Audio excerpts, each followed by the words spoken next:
I am absolutely delighted today to be joined by my guest co-host, and I just want to make sure I show him all the love in the world and appreciation for. I cannot believe Kyle Martino is here doing this. Kyle Martino, why are you here, bro? Oh, you guys have buttons. That's what I'm here for. The fake applause. Feel free to use these. You are guest hosting. Alexis is usually the person that is smashing on some of these buttons. Really? Okay. Oh my God, I feel like Daft Punk. I'm gonna get into that.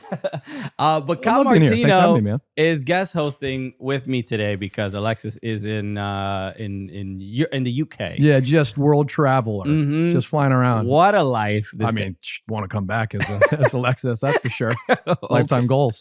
Okay, all right. Well, I mean, just the medical bills are gonna be crazy. So I better be prepared for that. But I want to start the show just by obviously saying thank you, but also we were talking about your hair. Your hair is a big part of, I think, just Kyle Martino lore, Kyle Martino canon.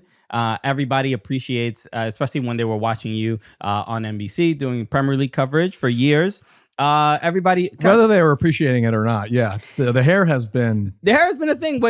Where like this is how I know. I love when you talk to it. That's my favorite part is when you just.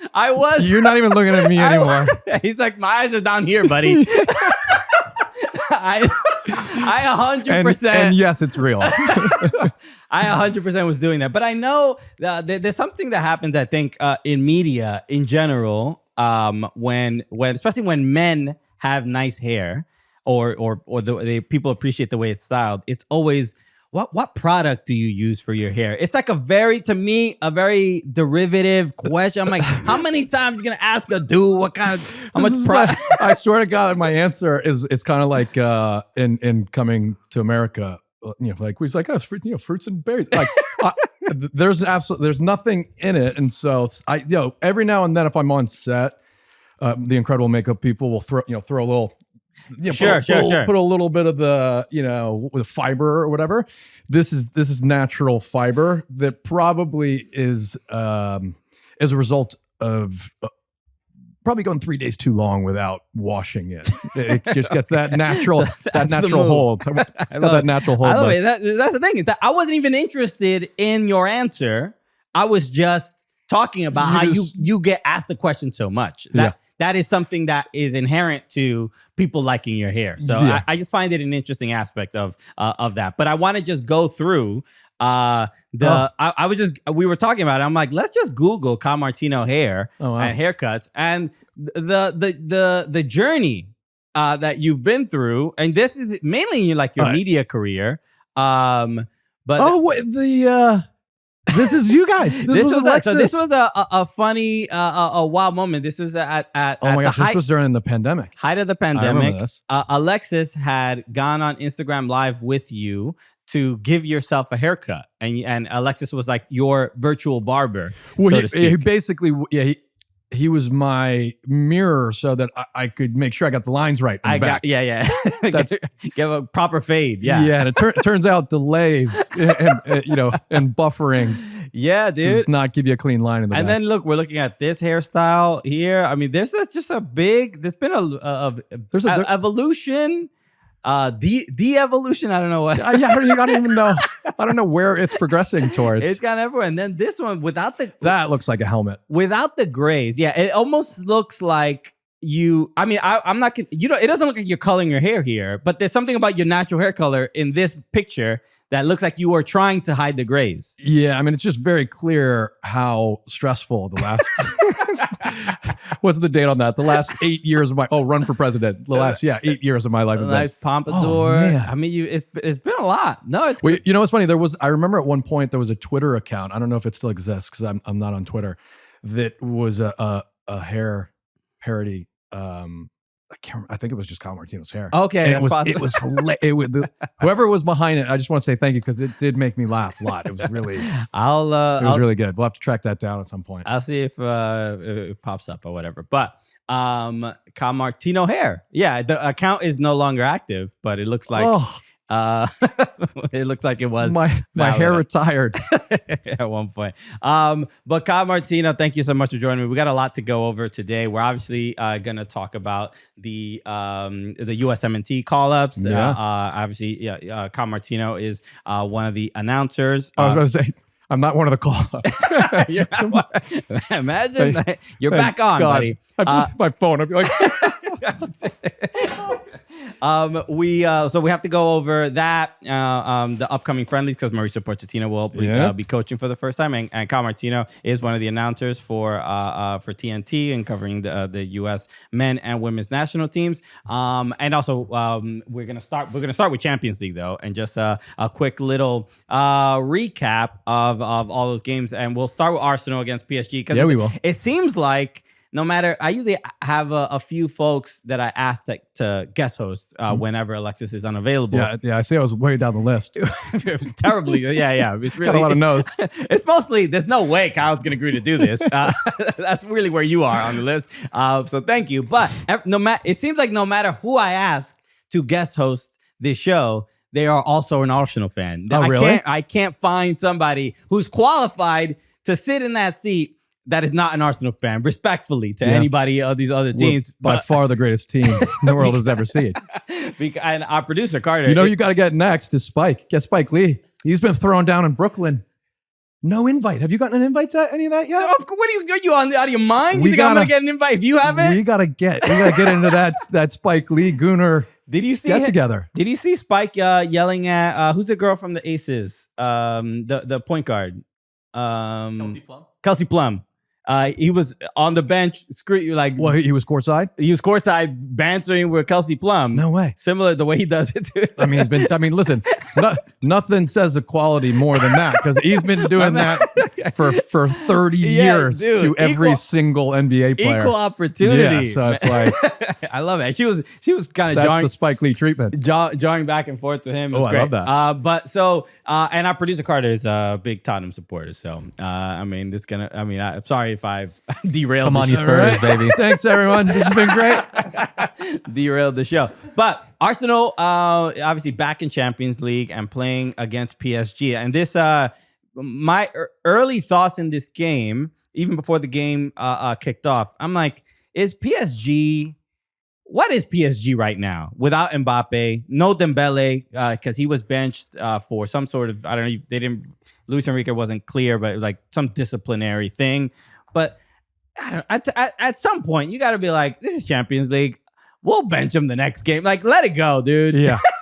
You also kind of can't afford that at this this point. It's a little arrogant. But Dembele's their best player, and for him to not be a part of this game, I just felt like PSG, even with Dembele, I didn't think PSG could win this game. They without Mbappe, that clear sort of distinction of the fact that they win in France all the time because it's PSG and they're clearly the best team, but the gap from that to Champions League is a little too high. And I felt like, it was a 2-0 win, but I felt like there's no way PSG at the very least is winning this game. Yeah, well, although you say, without Mbappe, I'm sure there's Real Madrid fans right now that would be like, didn't work for us. Sure. He didn't start the game, that Champions League game, right? He didn't start yesterday, if I'm not mistaken. We'll double check. But the it's a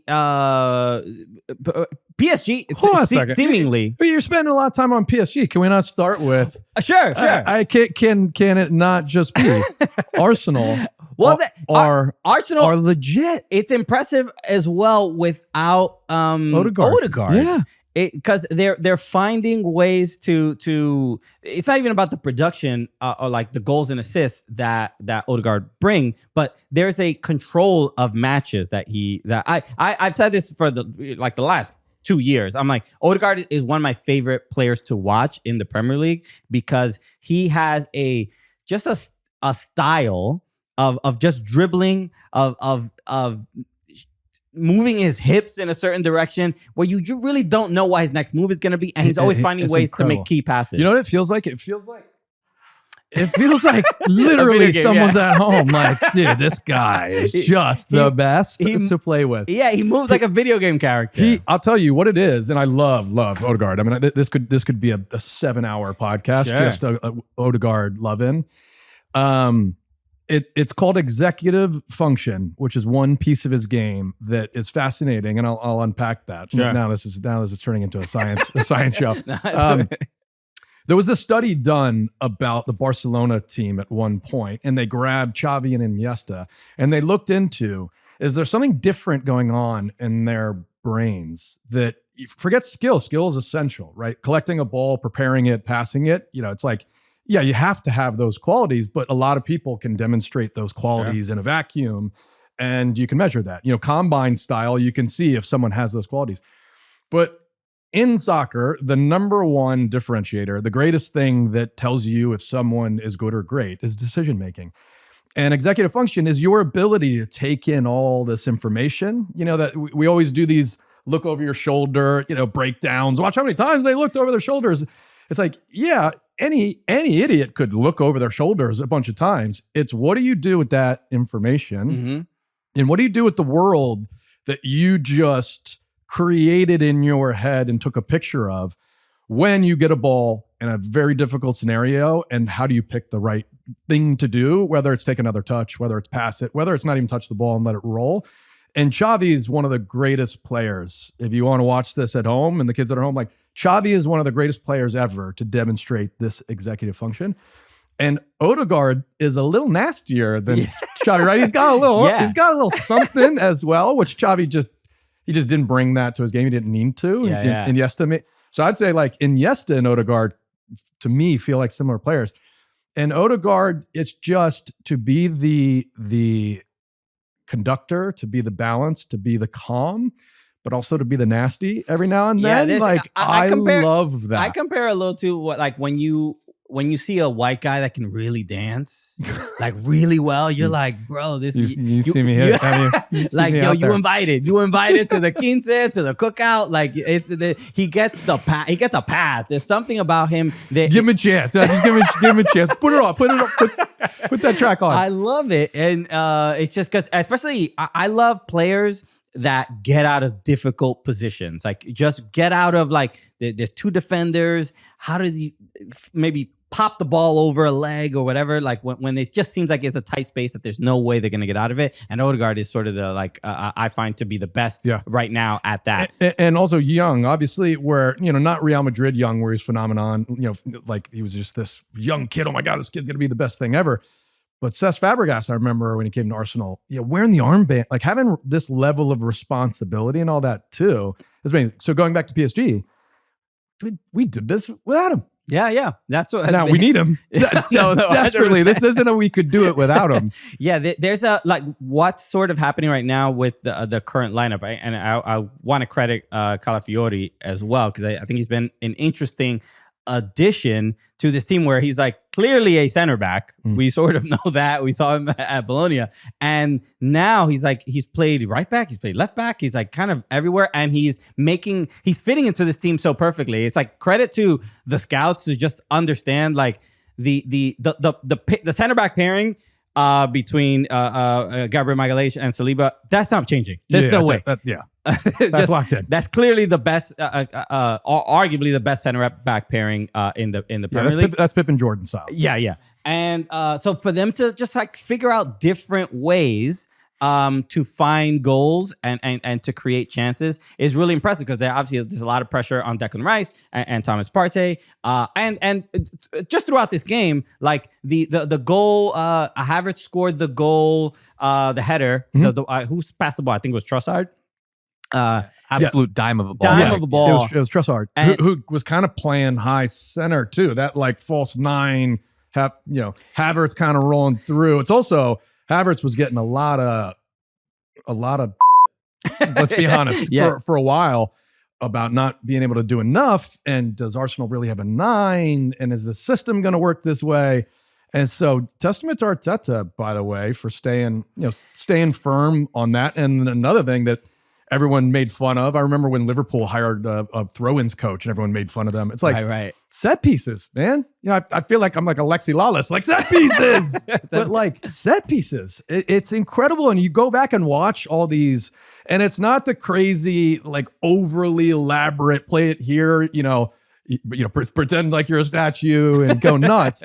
It's just, if you go back and watch the video about simply like setting picks in the right area and just good movement and sequences that create the type of obstruction you never get called for, it's quite remarkable. That stuff's working. Yeah, it's odd that anybody would sort of poo-poo a set piece coach or a throw-ins coach, or like everybody's trying to find any.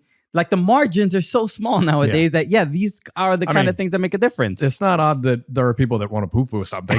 They're literally just sitting out there going, "I career in this business." Been mad or angry at something in like 2 seconds. Now it's set pieces. No, so look, a big win. I did see a comment from Kai Havertz who said they were asking him about Champions League, and he said that. It was fun. He said it was nice to win Champions League with Chelsea, but he said it would mean more to win with Arsenal. Well done. Who wrote that? I mean, that is so well crafted. It's so like, I mean, you get people, your fan base on your side, but all right. You did win one with Chelsea. Like, I mean, it's like, all right, we don't have to throw them under the bus necessarily. Like, all right, whatever. That was my thought. But this is who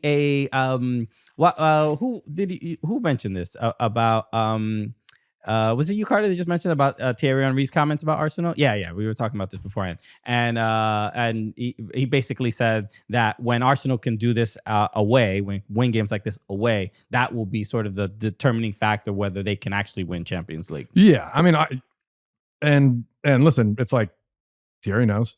Sure. Yeah. So it's like you kind of just start by going by that. Yeah.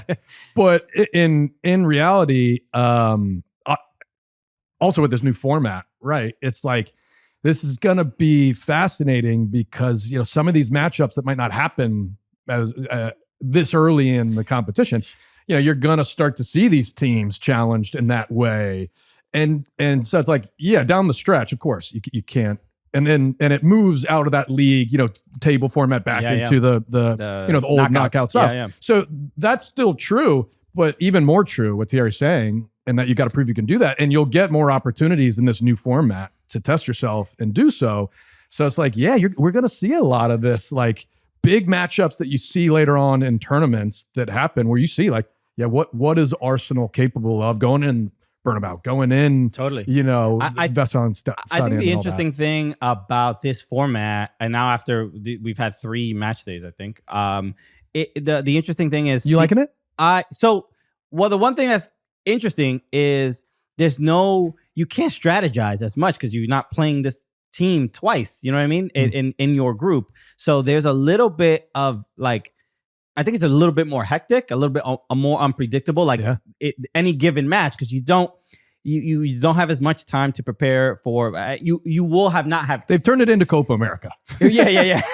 So like it's hectic, and it kind of speaks to the next game we're going to talk about, which is RB Leipzig and Juventus. A game where you would probably favor Juve, but like RB Leipzig's at home, and everybody sort of has the bias of like which league is better, and some people would favor Serie A over Bundesliga. But this game where a red card is given to the goalkeeper for using his hand on the ball. Can't do that outside the box. Outside the box. He knows the rules to the sport. I don't know why he did that. But he is sent off. They are down a player. And they end up winning the game regardless. How many minutes did they play down a man again? A lot. The red card was in the 59th minute, so 35, 40 minutes. That's a lifetime. And it's your goalkeeper, right? Yeah. So there's a big, Where's Mike McGee when you need him? Chuck him in goal.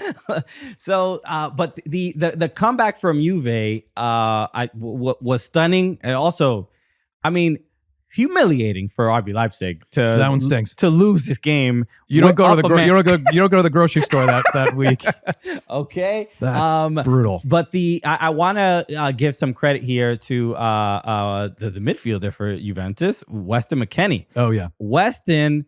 Vlahovic got the game time goal in a beautiful curler from outside the box, and you sort of expect you know that what he's capable of. Yeah. But Weston McKennie winning the ball back late in the game. I mean, that was like a 50-yard full sprint late in the game. And track back. Have you seen Captain John McKennie on Twitter? You're not on Twitter anymore. No. But his father. My hair is turns out. Your hair, unfortunately. your whole whole anatomy is just not on Twitter. There's no anymore. body part of yours that is on Twitter. Maybe that's a good thing. Okay. I really hope that there's no body parts. Okay. Nobody start any other Kyle Twitter Martino's accounts. earring was there at one point. Even the extension of my anatomy was on there. No appendages No. for Kyle Martino. Please. But the Captain John McKennie, Weston's dad, is very active on Twitter, and he defends his son with other like Twitter trolls. He argues with people, but it's never. Okay, because right away I'm like, this can't be a good It's thing, not is cringy. He does it. I mean, he's a military man. Yeah. He talks about Don't it. want that in real life. He talks. Experience. He talks about his son in a like don't doubt him. He's not like don't be mean to my son. He's not like that. He's like, you see what he's done. He believed in himself, and whenever he does it's just character witness stuff type. Yeah, totally. okay. But whenever there's maybe even Italian media or somebody, he'll like retweet it, quote tweet it, and give his perspective. So he has an audience, a fan base, a security guard sort of on the internet. In my era, this was when my mom would go on like big soccer board, go on like big soccer boards. Yeah. And I remember one time her calling me and being like, Kyle, we have to talk about something. I'm like, what is this? She was like, I was on big soccer. And I was like, Mom, I told you not to go on big soccer. And she was like, someone was talking about, there were a bunch of crew players that went to a Dave Matthews Band concert and they were smoking the weed. and I was like, Mom, first off, don't read this stuff. And secondly, it wasn't me. And she was like, you sure? Yeah, I just want to make sure, like, is everything okay? I'm like, Mom, I was out of the country. And you know that, playing for the national team. Mom is like, missed that amazing Dave Matthews Band concert. Mom is like, Dave Matthews is a gateway into drugs. Kyle, Dave Matthews is the devil. Stay away from him. Okay, the songs are real sweet. So yeah, and romantic, but he'll get you into trouble. So it's different. In this world, they jump on Twitter. Yeah. Big Soccer has come up a little bit on the show because we had. Is that still there? It is still there. It's not as active, obviously, but do you remember? Sean Francis? Yeah, of course I do. Sean, he was a big contributor. Asbury Park FC. Yeah, shout out. And Ivis Galarcep contributed a lot to Big Soccer and all that stuff. So it's fun hearing what things were like before social media. Big Soccer was like Wu-Tang, and now they're all now they're all out doing something different, doing big things. So, but like we said, the run that Weston McKennie made to win that ball back, which led to the game-winning goal, again down a man. I had seen Marco from on Morning Footy today talking about how the Italian media was really praising Weston McKennie, and again, just a couple weeks ago, they were like, that the manager was like, you need to find a new club and all this other stuff. And he just believed in himself because he had a great offer from FC Cincinnati, which he could have taken. Yeah. And I talked to the Cincinnati guys, Chris Albright and Pat Noonan, Kenny Arena. I was actually just there because the U.S. were training at their facility. Yeah. They they really wanted the guy. And, the most important part of this discussion for me, obviously Juventus, great, like incredible result, like in isolation, amazing performance in a big moment in a campaign for the Champions League and obviously in Serie A. But for Weston McKennie, and I know Weston, I've interacted with him a bunch. I won't say we're friends, but we're definitely friendly. And anytime I get a chance, love to chat with him. Incredible character. And now I'm talking about off the field, just charismatic, funny, smart, compassionate, does nonprofit work. And listen, I don't know the facts of the off the field issues, and I don't know the criticism or the validity of all of that stuff.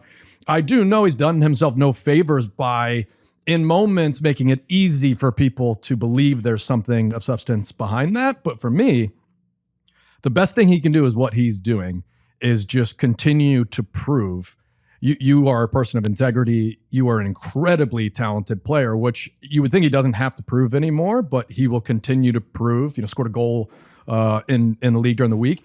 He is essential for Pochettino to go and succeed, and character now from off the field, which I know he's a good character, person of integrity, being demonstrated on the field together with all the other qualities of his game, I think make him the type of player that becomes a big star for the U.S. and will be known as one of the best players we've ever had. I agree. I mean, he's recently just did like what's that commercial that's airing with him and Matt Turner and Matt Turner's mom? Oh, I haven't seen that. There's like a sort of soccer mom commercial where she's driving Matt Turner and Weston in the car, and they just like look like just some wholesome kids. You know what I mean? Like those are two of the nicest guys on that team. Totally, too. Totally, yeah. And Matt Turner is. I live in Park Ridge, New Jersey, which is where Matt Turner is from. Yeah. And for Weston, I mean, this is it. Just shut everyone up by performing how you are performing right now. Yeah, it's also weird to like think of somebody who's like a big Harry Potter nerd and is also like an asshole. Like I don't know. Those two things never come together. Really met that type of person. So that convention is like two people. I love Harry Potter, and I'm also a bully. Yeah. And why are you here? Yeah.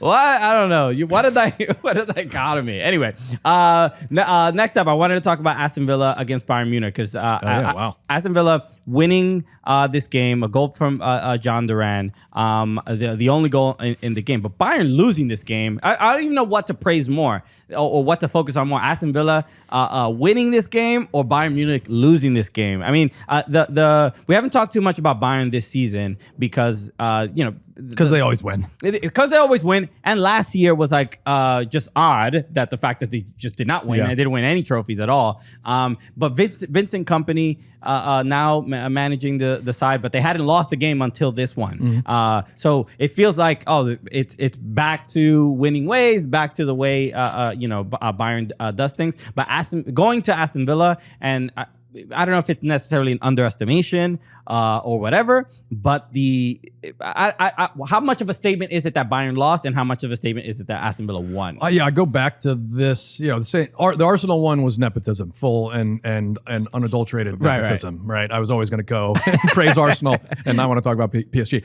This one is really about the arc of Aston Villa. Right, we can think of so many teams over the years that have somehow snuck into the party. Right, call it Europa League, Champions League, wherever they ended up, and they got there and weren't dressed right. And like very quickly we're like, I wasn't. I'm not supposed to be here. Villa absolutely is supposed to be there, and I've interacted a few times with Wes Edens, the owner, and he's come down to actually know and home. And what's great is I feel like the stereotype of American owner is like, what's the team named again? Like, hey Jeff, I own this team. Sarah, tell Jeff this team that we bought. You work for my club. Yeah, and it's like this. It couldn't be further from the truth. Like this has been a very important product and a very thoughtful project to that ownership group, and you can watch over time how they've built the right to what they're doing right now, and they're backing it up, right? Because you can win a game here and there, but they're backing it up in the Premier League. They are a top 4 English club right now. I agree. And watching, I'm an Everton fan, so watching some former Everton players and Amadou. I mean, look, we finally won a game. It's been. Listen, we're all being an Everton, and as someone. You also, I've worked a couple of the Premier League fan fests and stuff like that, and that experience as an Everton fan, you get to. It's like a weird. What's the word? Like not a convention. Support group. It's like we all get together to finally at least once a year to support ourselves. How are you doing emotionally? You know what I mean? Just have a cry circle. So it's always nice to do that. But like watching some former Everton players go there, there's like two things. I'm doing on Lucas Digne has also done really well at Villa, but it really just shows that the sale of Jack Grealish, I just feel like has been used so perfectly. I mean, they've made some really, really great decisions as far as the players that they brought on. Yeah, and I remember what year did they come up?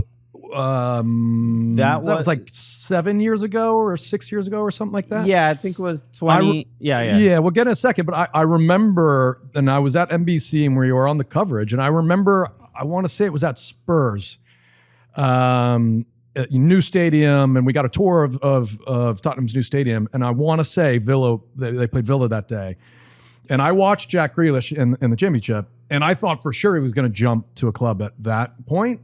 And he didn't. And what was interesting is that season for Villa, he played really deep. He almost played as like a 6, but really an 8 that had to sit because they played very conservative, played on the counter a lot. And I marveled at his discipline and willingness to do something that clearly when you have hair like that is not fun. It's only people with good hair can really spot. Yeah. I know what hair wants. I know his desires. I know his aspirations. Yeah. Any hair that goes past your ears doesn't want to sit in the defensive end of the field. Exactly. And so I remember when they sold him, I was a bit worried because there's just there's 8 clubs we could think of that sold, what is it like, sell Elvis and buy the Beatles? They sold Elvis and bought like the band that we would put together, if me, you and Alexis. So just something you don't want to listen to for sure. And so that's probably one of the biggest mistakes you see with clubs over time is when they make that huge purchase and part with a huge piece of the puzzle. What they bring in is just not, I mean, Chelsea's kind of fallen into that a little bit. Sure. And it's like, man, did they do well with replacing Jack Grealish. Without a doubt, because it sort of changed the entire perception of the club. And, you see Tom Hanks at the games, and he loves... Tommy Hanks just loves...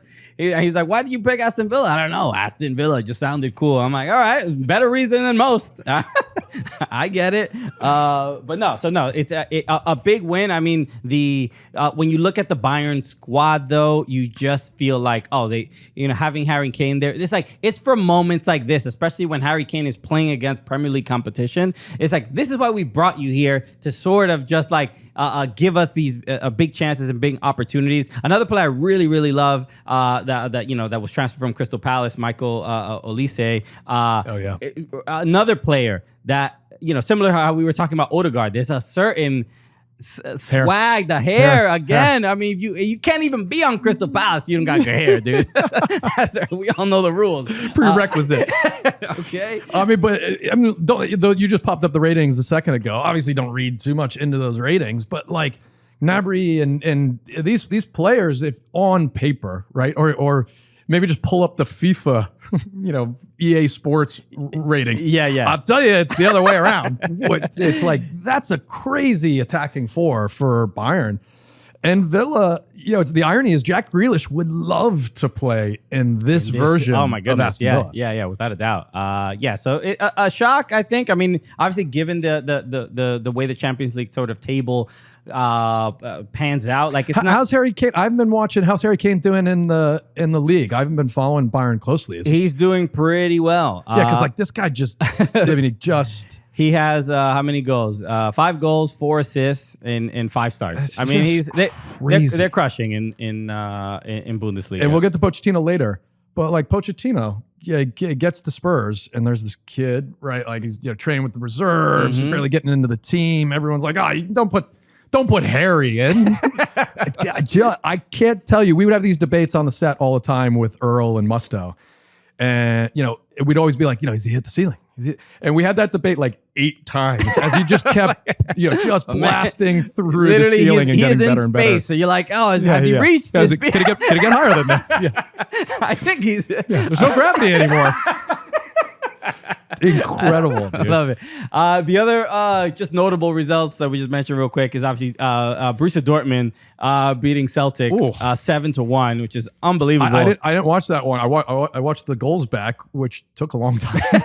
Like, man, I mean, you're been here all day. Adeyemi gets a hat trick, but the funniest moment to me after that game was Peter Schmeichel was doing. Speaking of hair, Speaking of, he's really going for it. Peter Schmeichel was working the game for CBS, and he was at the stadium. He was doing sideline and doing hits and stuff. Yeah. So and he did the post match interviews with the players. And so his son, Kasper Schmeichel, is the goalkeeper for Celtic. I know that. And so he told Adeyemi, he's like, I'm never going to forgive you what you did to my son. That's great, though. That's good TV. Great moment. So you love to see that. But yeah, kind of just crazy. I understand it's a Scottish club or whatever, but this is unbelievable. Like to give up 7, it's like something's like wrong. Something happened in this game where they like gave up to some degree. Like it's hard to explain. Yeah, totally. I mean, it's like you're in those games where it hits 4 and you're like, I'm not in one. I'm not in one of those, am I? And Right. And then it just gets away from you. Unreal. Then the other one was Lille beating Real Madrid. They won 1-0 from a penalty from Jonathan David. Yeah.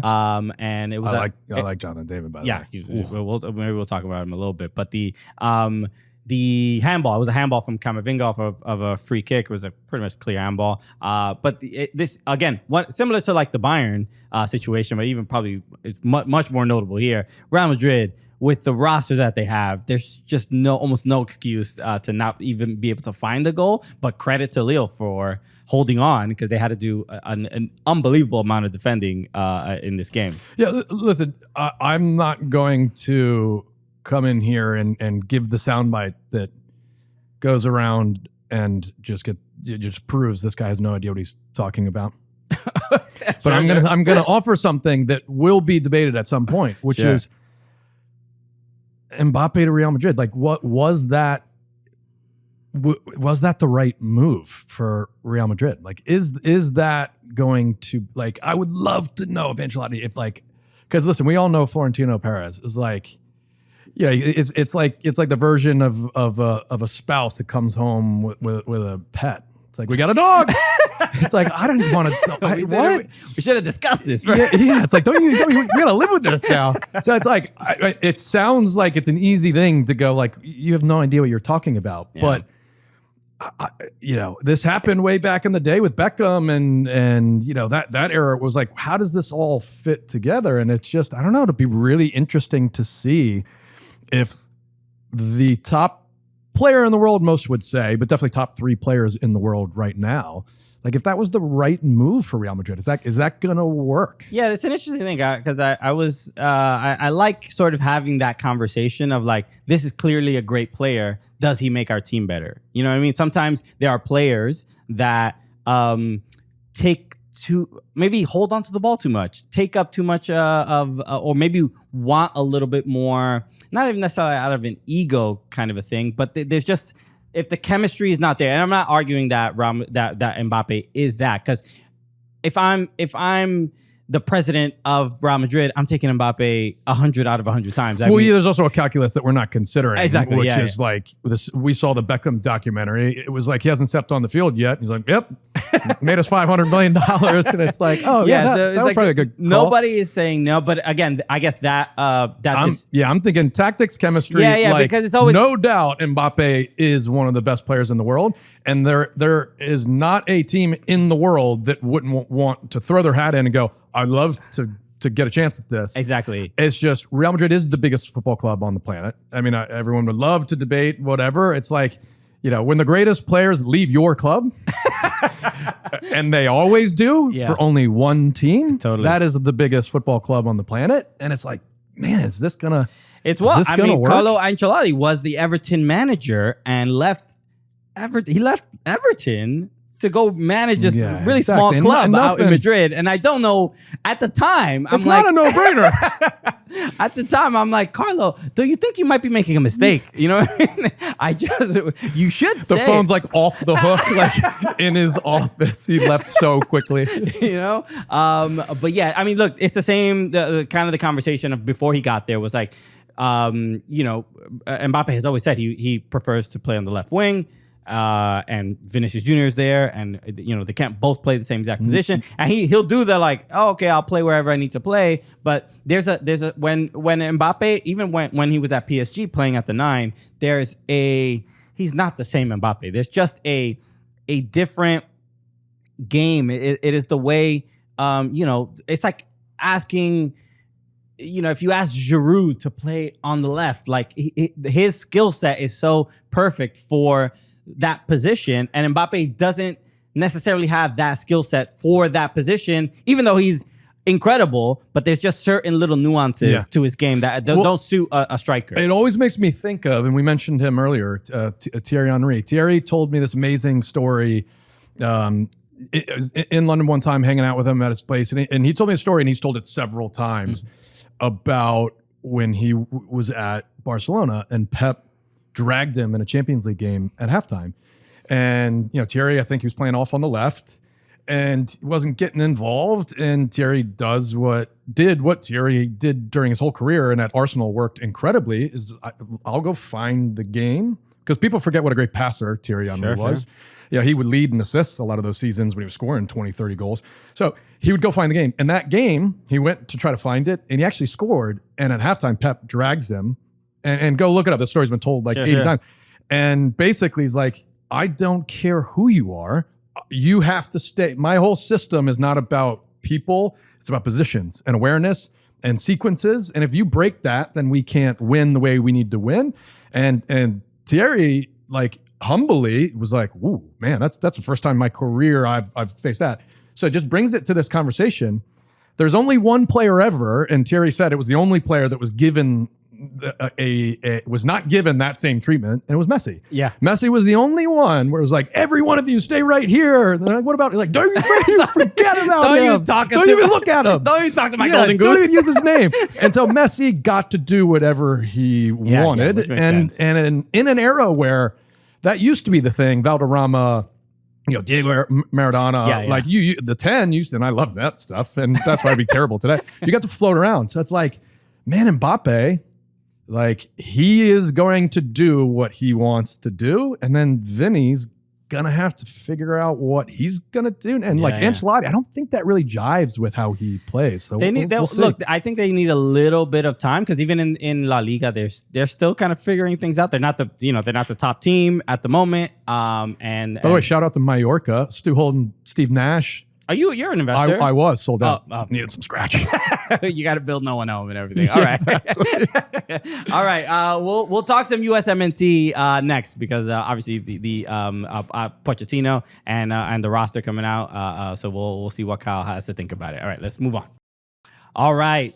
USMNT. We got 2 friendlies coming up. One Mexico and Panama, right? Yeah. Or Panama, Mexico. I forgot the order. But Panama first and Austin. Okay. And are you calling? Yeah, obviously you calling. I gotta get it right. Okay, yeah.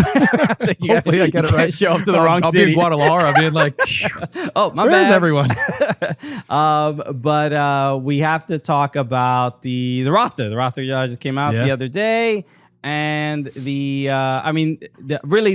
big name or the big surprise that until a lot of people were in goalkeepers. Zach Steffen making a return. The Colorado Rapids goalkeeper is back after a couple of years. It's already been 3 years. Yeah, we don't have to spend a ton of time on it, but that's that. Like the route back into the U.S. could be through MLS. That's happened several times over the years. Sure. I mean, Eddie Johnson went to Fulham. It was not a good situation. Comes back to Seattle. I probably got like 50 caps after that. Something crazy. I mean, we don't have shout out to MLS.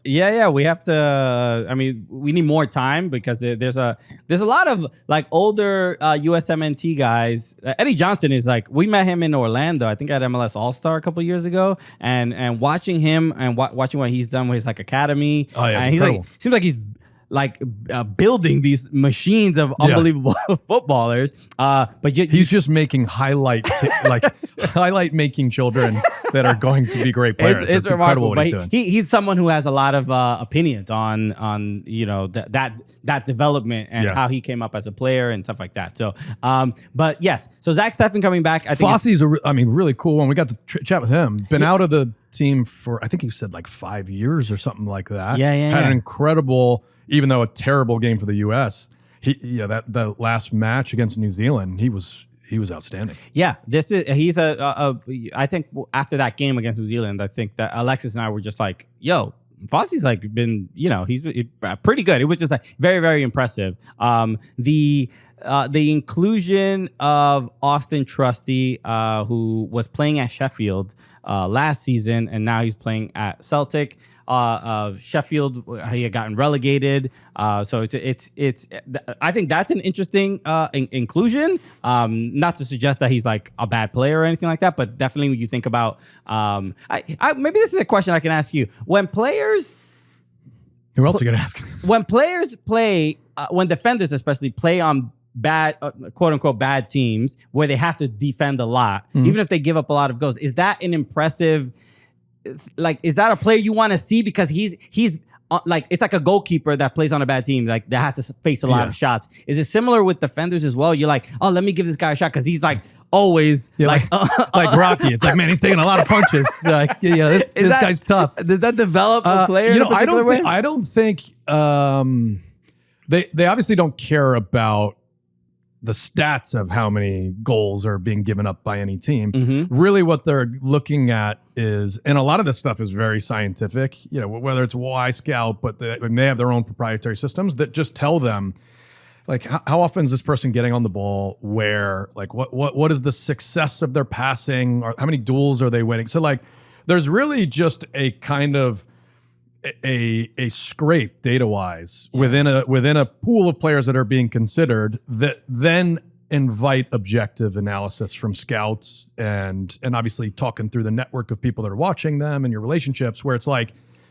if it's the trouble is if it's a player that's in a different system, that's where you got to get, and that's happening with a few of our players, is that they're just playing not only a different role for their national team, they're playing in a different system. Some of them are in back threes or back, call them back fives based on how often they've been defending. And so I think that's going to be a challenge for Pochettino, where really you're just looking at the qualities, and a team that has to defend a lot, you see a lot of how they are in one-on-one duels.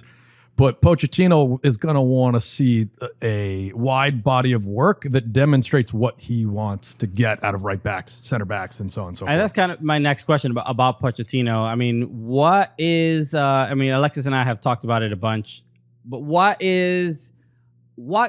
impact can he have? How quickly can he impose his philosophy? Like, are we going to see it in these first two matches? Will it take a couple windows? Where's your kind of barometer for where you want to see improvement? So let's just be clear about a few things that make it really hard to handicap this. One is, and this is a fun little note, that no foreign coach has ever won a World Cup. Right. So, I think it's only 8 teams that have won the World Cup. They've always won with a coach from that country. Now, it's a different era, it's a different world, but that's just an interesting piece of information. The other is, obviously, he's never been a national team coach. So, typically how Pochettino goes about his work is getting an incredible amount of time, and sometimes he's taken over teams midseason, but get an incredible amount of time installing a mentality, a culture, and a system through basically, a boot camp, right? You get to be in preseason, and no one's watching, no one gets to see as you spend these minutes crafting the type of squad you want and really understanding what you can get out of them. He not only does he not have that luxury being a national team coach, he doesn't really have any of that time, because it's only probably 20 something games that he's going to be given before 2026 is right here. Yeah. And the hard part about his job is none of those games outside of the cups, right? Those cups matter. None of those games matter. They're not qualifiers. So like without qualifiers, it's so hard to create the type of environment that's about stakes and, you know, the carrot and the stick, right? And Pochettino will make an impact, just like Jesse Marsch has with that Canada team. Yeah. Now, Jesse Marsch had a crazy long time period with that team before his first few games and through those tournaments. But it's going to be so hard because he can't use the same tactics that he uses at the club level to like leave someone out to prove a point where it's like, yeah, man, this is a cup, you know, or like you only have 4 more games. So you're going to see the intensity of the group go up tremendously. I mean, the intensity of the group in terms of ground cover, duels won, it was embarrassing. And the players have talked about that. Christian Pulisic, and I can't remember exactly what he said. I feel like we've got to pull it up, or at least the script. He gave an interview that we were all, Bees and I were driving back to the hotel after the last game against New Zealand.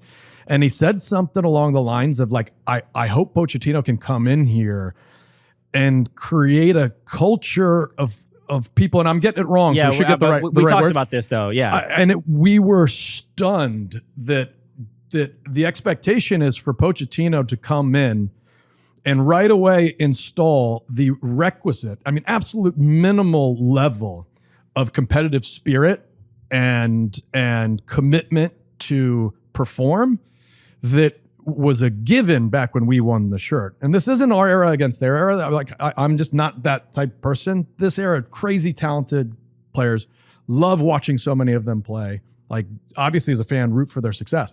But there's a word, and many people have tiptoed around it, is this team has become soft.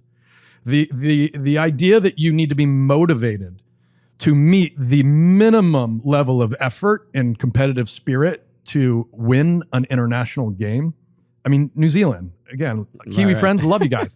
But it's like the idea that is the job of the managers, worrying that that's one expectation out of the gate. It's like, no. That's on the players. That's a cultural problem. Yeah. Y'all better figure that thing out yourselves, because the only way Pochettino can influence that in a very big way with the time he's given is leaving players out of the team. Okay. And it's like all of a sudden, like Musa, for instance, love him. I think he's an incredible player. The last 2 games for the U.S. were probably the worst he's played in his entire time. Now, I want him on that 2026 World Cup team. We need him on that 2026 World Cup team. And I know he's not the type of player where I'm sure that really hurt him. I'm sure he watched the tape. He's thinking about how he can come back and be better. But if you do that consistently, it like Pochettino's, I mean, you're gone. He's gonna get rid of you, and that's the only thing. Look at what Emma Hayes has done. And Emma Hayes and Pochettino are very good friends. Emma Hayes got rid of some people that raised some eyebrows, but like Pochettino needs a chemistry, a culture, and a group that he knows what to expect out of them, and he knows how to inspire and position them to then go be them to go win games because they're the players. And it might mean, you know, like a player like Gio Reyna, who I love. Like I hope nothing more. Gio Reyna is probably my favorite player to watch. I think he could be one of the best players we've ever produced.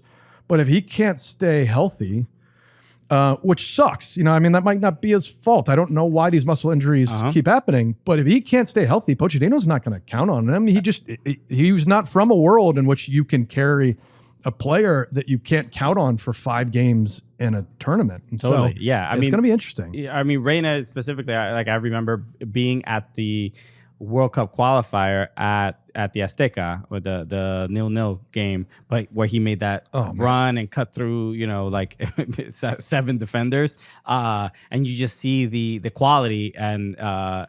He's clearly a player that you just hope for the best. And that's kind of my general feeling with the introduction of Pochettino, because I fall for U.S. Soccer's the introductions and the videos they make and everything. And I'm like, you get hyped. We're gonna win the whole damn thing.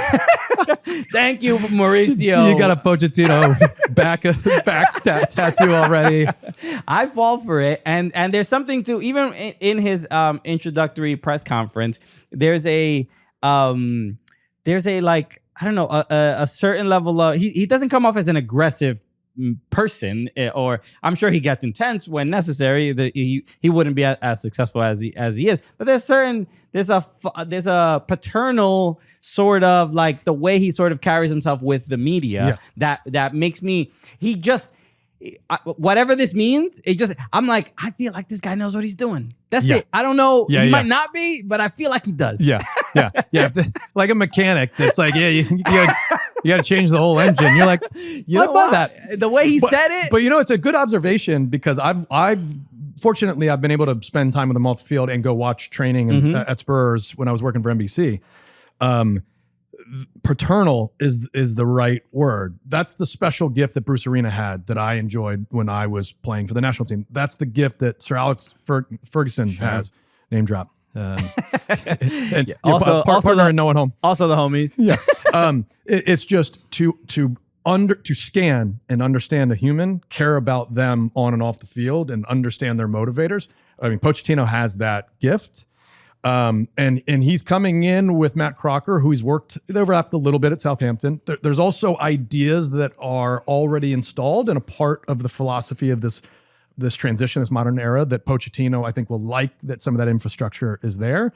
But, for Pochettino, this is the biggest challenge, and he likes the challenge. That's one of the reasons he took the job, just like Emma Hayes. Like, I'm not taking over, like when he took over PSG, you're not taking over someone that's supposed to win and is going to win. Like you're taking over at an inflection point where this is a very talented young group that needs a leader to create leaders. Yeah. Right. Yeah. Like that's really what we need Pochettino to do. Is there are no leaders within this group. Tim Ream is one. And Christian Pulisic is one. Tim Ream may not be there in 2026, but the way he's playing, he would be. Sure. Christian Pulisic is not the leader, just like Clint Dempsey wasn't the leader that was vocal, that drives it, that does, it's like Landon wasn't that either. Christian Pulisic is, watch, I will do this. I will bring us into moments we need. I will get us through this game. Christian started to show a little more leadership and being vocal, but that's not what we need. Someone to show up that's like a Pablo Mascherani or like a Steve Cherundolo or a Tim Howe, like someone that's just going to be crazy vocal. Bocanegra was that a lot. It's like, dude, Oguchi Onyewu was that at times as a quiet leader. But it's like this team, it's almost like they just get along too well. They're just so nice to each other. It's an interesting aspect. I wonder, I think it goes to kind of like, is it a different era now where maybe older people don't exactly understand what this kind of the players are like, or like their demeanor, but there is I don't know. I mean, there's a certain appreciation. It's almost like the gentle parenting where people sometimes I've been seeing this a lot where like,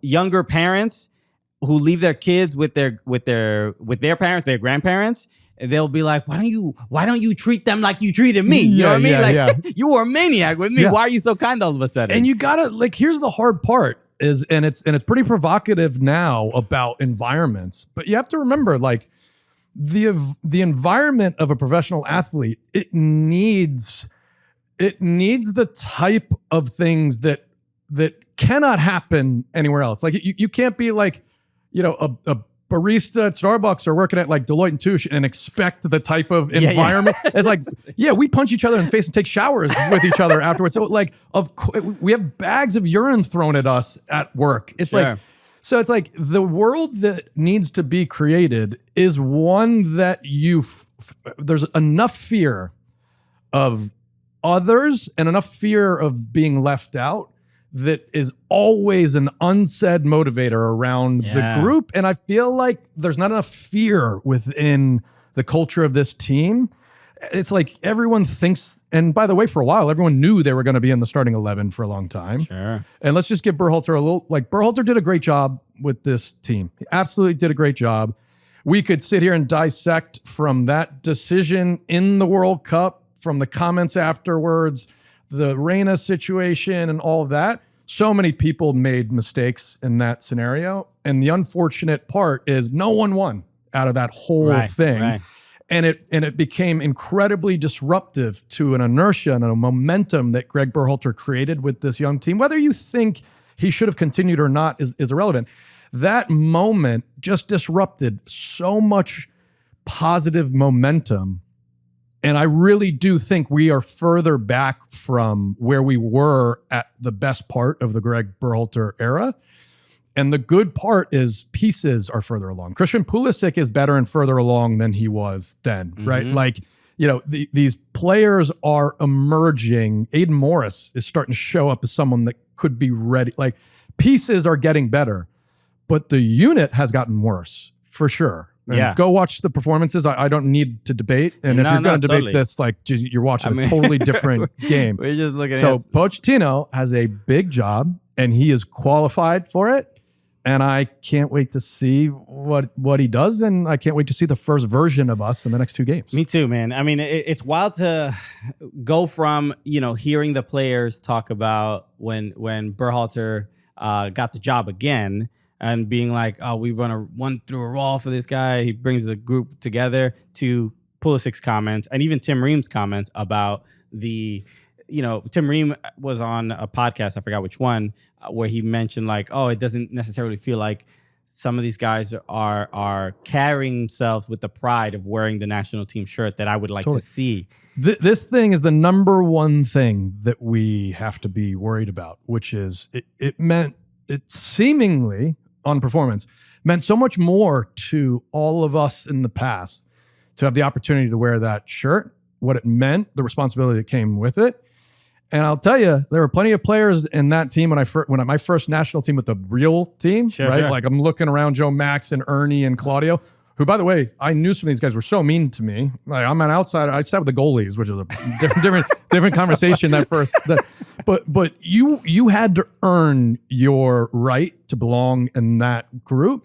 And it really hurts to watch the value of wearing that jersey seemingly go down based on the performances that people put forward and get away with, because it never would have been allowed in our era. And so, like, I'm just hopeful. Ream and Pulisic, they all said the right things. I like the honesty. They're right. Yeah. That's the biggest problem, is not do we have a goalkeeper or a forward that can score or what formation. It's like, all of a sudden, the U.S. no longer a tough team to play against because we care so much about making people proud when we put that shirt on. Yeah, I mean, I understand that, but I would like a goalkeeper that's playing a lot of games. Yeah, and a goalkeeper that's playing a lot of games. Goalkeeper, just getting a couple minutes here and there. That'd be lovely. Balogun scored though, like that. Keep scoring, please. So the 2 matches on October 12th and October 15th. So they're coming up soon. Like we said, Kyle's gonna be on there. They're either on TNT or like HBO Max most of the time, right? That's not my choice. Yeah, all right. Yeah. So we shall see. We'll let you know. But Kyle will be on the call, so make sure you tune in to both those matches. All right, we got a few more things to cover, so we'll be right back after this.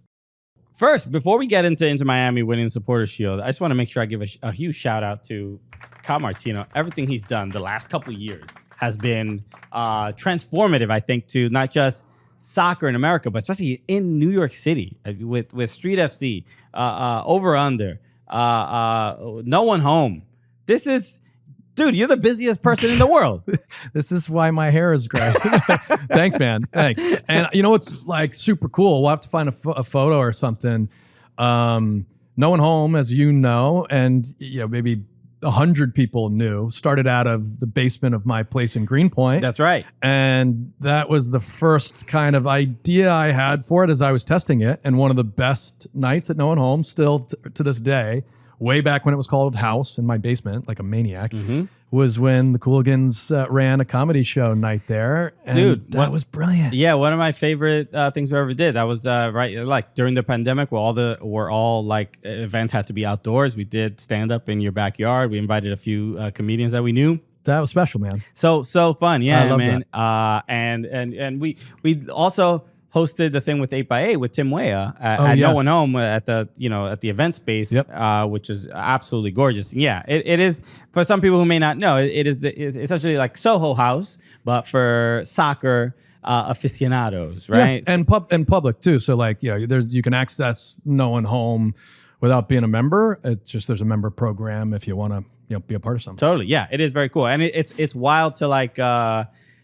be there and then, just an MLS Cup winner walk in or whatever. Like, it's like a cool, it's just like it feels very, especially there's something to being a soccer fan and living in the US that you sometimes it's hard to find your community and no one home feels exactly like that. Well, I mean, listen, and first off, thanks, man, because you guys have brought so much value, you've been supporters of a lot of stuff that I've done. And like the number one reason I built No One Home is I just miss being a part of a club. Like I miss being a part of something. Sure. And I also miss having an easy way to identify as a soccer fan, that I don't have to be this type or that type or this thing. I don't have to be an Arsenal fan, or I don't have to be a soccer player. I don't have to be this. And so it's been really dope to see the No One Home community grow.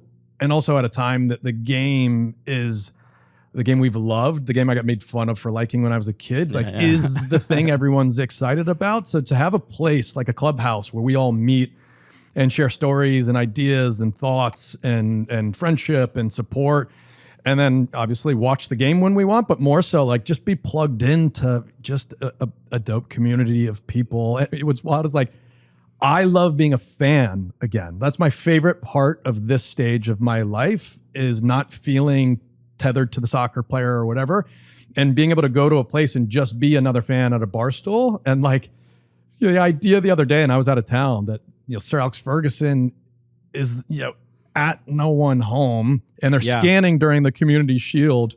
And they always do this, like, where's Sir Alex? Like, he's not in the box watching this big match. I'm just I'm just writing down Sir Alex Ferguson on the list of potential co-hosts. Exactly, perfect. Yeah. I was like, that I assume will never ever do this, but I gotta, he's right. He's right under your name. So yeah, just put a mic between you guys at No One Home. Just be like, sorry, we're recording this, right? So are you cool with that? So I want to talk about Inter Miami. They won the Supporter Shield yesterday, last night, in a great game against Columbus Crew. Yeah. Your former team. We can't win it all. Can't win it all. I mean, they've had a good couple years, obviously, with Wilfred Nancy as head coach. But this was a game where, look, there's obviously the Supporter Shield was at stake, and Columbus still had possibly an opportunity to win it, but we all sort of knew what was going to happen. Mm-hmm. But Inter Miami winning this and still have the potential for the most, if they win their final two matches, they'll have the points record in Major League Soccer. But it led to a couple conversations about the value of the Supporters Shield. I mean, we saw Sasha Kleshtin, my guy, love him. The homie, right? Who it's interesting. I have this like he's on our men's league team for the weekends. Team Mazzo. Shout out to Team Mazzo. Sasha's. I only have like 1 or 2 appearances on Team Mazzo because I'm too slow and old to be any good. Bro, I remember before you started Street FC, I had one of my fondest memories was going to when you used to post on Twitter like, "Hey, I'm hosting a pickup game." Yeah, no, well, that's how Street FC started. Totally. Was like, Jimmy Conrad style. Like, I'm showing up here. Yeah, and I went to one. And I thought it was going to be like, oh, this is cool. Kyle Martino's on NBC Premier League. I'm sure like a lot of fans of his will go and we'll have a fun little pickup game. And it's literally me against Aleko Eskandarian, former MLS. Who's still really good. Who's still really good. But I remember being on the pitch with you. And there were about 2-3 times where I had to defend against you. And again, I didn't grow up playing the sport. This was about 8 years ago. And I'm much better than I was then. A person who learned to play soccer as an adult. But I remember being in front of you and realizing, oh shit, I see why this is a professional player. I am so far from what he is. And you're calling yourself old and slow. And I suck now. And I'm just like, I'm not even going to get to the point of Kyle Martino sucks. You know what I mean? Like, I'm not even that close. There's nothing I can do to get to the point where Kyle Martino thinks he sucks. Oh my God. it was just there's an ability, a vision, and control of the ball where I was like, there's no way I'm touching this ball. I'm not getting it. I'm not getting close. I'm not even making Kyle scared that I might get the ball. It was just so remarkable. And sometimes when people think, oh, why did he miss that shot? My grandmother can. I'm like, buddy, this. You think? This is the show we need to start. Is like anytime someone's like, well, I could easily do that. Yeah. It's like immediately they get invited to a world that demonstrates you idiot. So, but the supporter shield is a so Sasha Kleshin was talking about it. And I didn't see what he said. What did he say? He said that the supporter shield is a trophy that no one ever says this team got lucky to win the supporter shield, which is why it is the most important trophy in Major League Soccer. He didn't use the word important, but I forgot. I'm just paraphrasing. So he's saying it's more valuable than MLS Cup because nobody wins it accidentally. You can have a hot streak of winning 5-6 games and win MLS Cup. So it's not as impressive as winning the supporter shield. Now the counter argument might be it isn't a balanced schedule. So the supporter shield is a little bit. You can't drink out of it. You can't drink out of it. That's a huge one. That's a huge trait to it being a significant reward. But your thoughts on this supporter shield versus MLS Cup? So I would say I'm not gonna sit on the fence. I will take a position in that I agree with him. But under these terms, I agree. Because it is harder to do. It is harder to be the best team flat out all season. And promotion, relegation, and forget like all the complexity of promotion, relegation, it is the most compelling and merit-based sporting format on the planet. Some may argue it's not as interesting as the parity that exists, and you lose a game, you're done. Win and go, lose, go home. So it's like what it means is just different, right? Because like people, it just depends on what you're qualifying. Like if you're saying this trophy means best team in this league, then that's the Community Shield, and that supporter shield, supporter shield. So it's like the supporter shield is the same thing as the Premier League titles, and the Bundes. It's like when teams win leagues, they win it the way that Miami just won the Supporter Shield. So like with that logic, and even with how I feel, I agree with Sasha. What you need to get to is like, don't make it about importance. It's like importance that says what? Because it's like, the treble in 99, people will say that Manchester United, and I remember the second year Pep was at Manchester City, I said, this is the greatest English soccer team like we've ever seen. Like this is the greatest English football club ever. And got just, as you can imagine, the 99ers destroyed. The 99ers, and I would say, not the U.S. Women's National Team 99ers. No. The other 99ers. And that's the best team. So I would say 75% of the answers were not the 99 treble team. Forgetting that, if Dennis Bergkamp scores a penalty in the FA Cup, Dennis Bergkamp at the end of that game, then after that, then Manchester United out of the FA Cup. Right. Also down the stretch, Manchester United barely won the Premier League. I think it was Arsenal that year. It was like kind of neck and neck with them. And then we all watched that game. I mean, Bayern Munich absolutely batters. I mean, I've never seen a team more dominated that won a game. And so it's like, what are you saying? Like that Manchester United team, if it played against the Manchester City team 10 games, they would probably lose, they would win 3 of them. Sure. And there wouldn't be a draw. They'd lose 7 of them, right? So it's like the way that Pep's Manchester City dominates and possesses against top 4 teams like they're in the relegation zone and goes and wins. It is dominance. So it's like, I guess you just have to ask, like the Shield means Inter Miami is the best team this year. That's the hardest thing to do. If they go on and also win the MLS Cup, it's like, just debate done. But which one has more significance is a different discussion, because significance is tied to emotion. Like emotionally, the MLS Cup has more significance. Sure. And it's what Major League Soccer, that's who they crown the champion. Yeah. Like, and I'm honestly like, I don't mind that. I wish that we had promotion relegation. I think we need promotion relegation. I agree, yeah. But like, I'm also an American kid that grew up watching, like the World Series, the World Champions, I was watching the NBA, the finals, the playoffs. Like, I like that stuff when too. the Patriots got to the Super Bowl against the New York Giants, they needed one more win to have that undefeated season.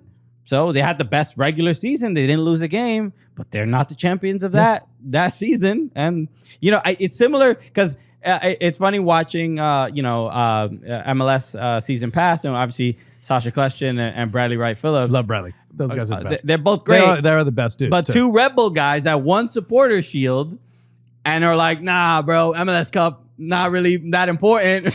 Supporter Shield's where it's at, but y'all didn't win it. The only thing I've ever won is the Open Cup. And anyone that will listen, I'm like, this thing is crazy important. Okay. Gotta win Open Cups. I mean, it's you're nothing. It's not great. We've talked about this a whole bunch. It's just like the decision from MLS to limit the MLS teams that are participating in Open Cup. It's ridiculous. And we saw Kai Kamara. It's a long conversation. Kai Kamara, after LAFC won it, he said the same thing. He said, is Don Garber here? Because I want to make sure that we don't remove MLS from this because this is like such an important thing. Let me ask you a question.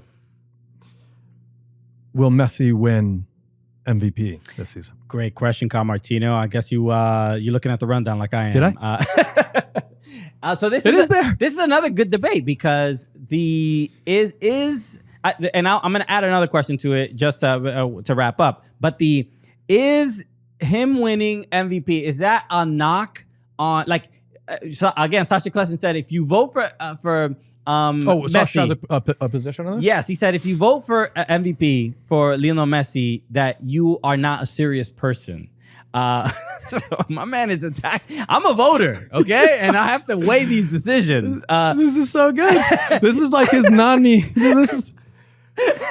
He said you're not a serious person voting for because he missed 15 games, and Inter Miami actually accrued more points that a better points per game ratio without him, and it's like by a 0.1. They technically were a little bit better without him, but it's not by much. But Messi's, I believe, on 17 goals and 15 assists, something along those lines. We'll get the exact numbers. Those sound like MVP-ish numbers. Those are MVP-ish numbers in a very short amount of games. In a shorter amount of time. So he's done that in a less amount of time than some of his other competitors. And you would argue Benteke is there, Cucho Hernandez is there, Evander at Portland is there, potential MVPs. Remind me, do they give out the MVP before the final? No, right? They give right at the beginning of the playoffs, I think, is usually around the time. Well, so right there is really weird, right? Because it's like every other sport has this crazy debate, but like what tends to be the big point is, they didn't win their team the title. Right, that ends up having like a tremendous amount of weight. Yeah, and so I find that's fascinating because it's like, the Heisman, is the Heisman given out before like they pick the national champion? It is. Yeah. So what? This is now we're down a rabbit hole. What are we doing? You can't give the. So it's really just regular season. It is regular season. Yeah. So I mean, and they don't count playoffs, which is wild because like that really is the moment that you figure out like, yep, that guy's the MVP. Holy cow! I can understand the points against of not voting for Messi because other players have contributed similar numbers and have done it throughout the season. They either weren't injured or they weren't away on international duty or whatever. But as a voter, and I've been voting as a registered voter. Everybody, November 5th. Everybody, do the right thing. I don't want this country's falling apart. Links in the bio. Okay, but there's what's the point I was gonna make? I was thinking of the joke. What was I saying? Was it a point or a joke? As a voter. Oh yeah, as a voter. Here it is. We can edit that out.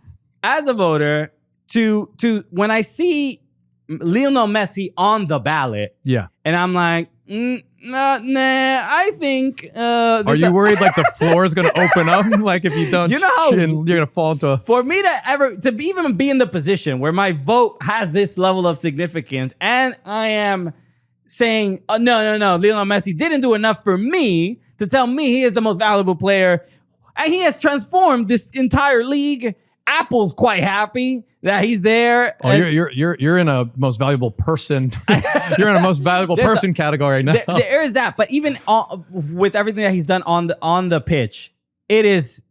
He scores 2 goals yesterday. Yeah, he is just so impactful, and I sometimes make the complaint that I think Inter Miami has done this while playing with 10 men. Right? When they defend, we see what Lionel Messi does. It's just essentially nothing. I love this argument. This guy is an MVP because he doesn't even defend, and his team have to make up for that. But I had seen who was this about? I just mentioned this the other day, but it was about Pep telling to Sergio Aguero. Sergio Aguero was on his on Twitch, and he was saying that when Pep got there, he told him, look, I don't need you to defend. I don't need you to do all these things. But he said, all I need you to do is win me games.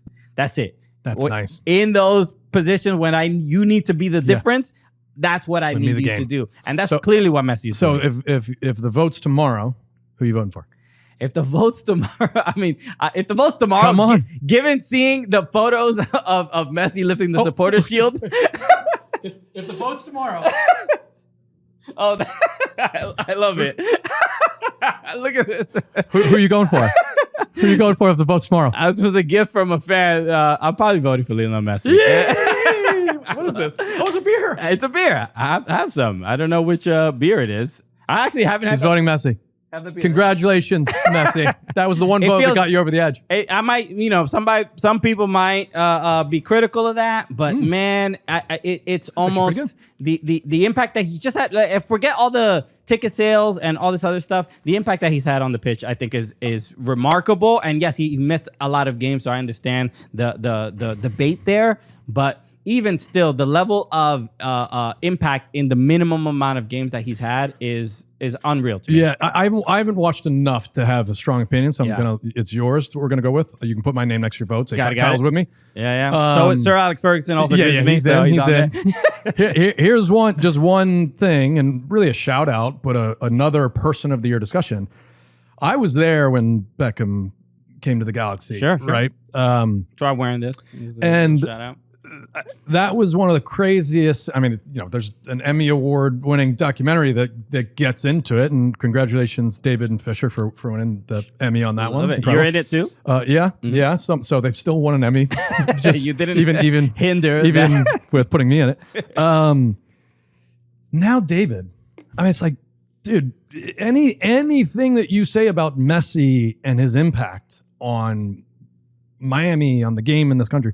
And I don't think you can be hyperbolic enough to talk about it. Like, I'm telling you, school, like elementary school cafeterias look different. Sure. It's like this thing is as widespread as a pop culture thing has ever happened in this country.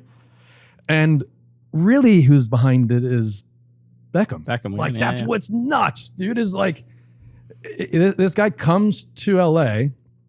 And let's give Thierry credit too. Start with Thierry. Like, that was the big moment, because even with the guys in the path, both Armateus and Donadoni, I mean, legends, loved these guys. I mean, zero impact because it was just having a moment without an amplification instrument. No social media. It wasn't just everywhere. Beckham comes and it's everywhere overnight. We played right down the road at Giant Stadium, now MetLife Stadium. It had 68,000 people in it, and like that happened overnight, and that stayed. Like, the world changed because he came, and everyone's like, "Oh my God, they're gonna give this guy a team," and I can't believe this. This is like, it's like Tim Leiweke, wherever you are, right? These businessmen and women that put this deal together. It's like, when you really do the research in 2032. When, like pickleball, and it's going to be gone by then, hopefully, soccer is just taken over the landscape, right? Just everywhere you walk, some kid or some adult's kicking a ball on concrete. Soccer looks like basketball in this country, right? You'll be able to find a few people, and and David Beckham is, and the people that got him here, and it's only a handful of people. It's like, I think that's probably the inflection point that forever changed the trajectory of soccer in this country. And like, holy Yeah. that is pretty cool. Okay. I mean, so yeah, look, valid argument for Messi as MVP. I don't even know how that even connects to Messi winning MVP. Okay.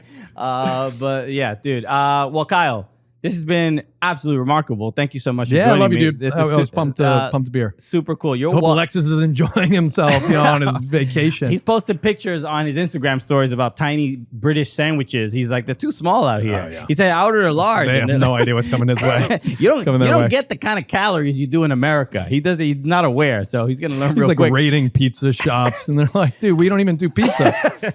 So Kyle, thank you so much for joining me. man. Everybody go obviously go follow Kyle on Instagram for everything going on. Follow at No One Home 141. That's a picture of us hanging out there. But go No One Home Street FC over under. Again, like, I'm not exaggerating when I say like Kyle Martino is contributing everything he can to American soccer and change the landscape of this sport. And even in the time from when we met you to from when we started this show, it's just awesome to see all the other things that you're doing, man. So it's doing great.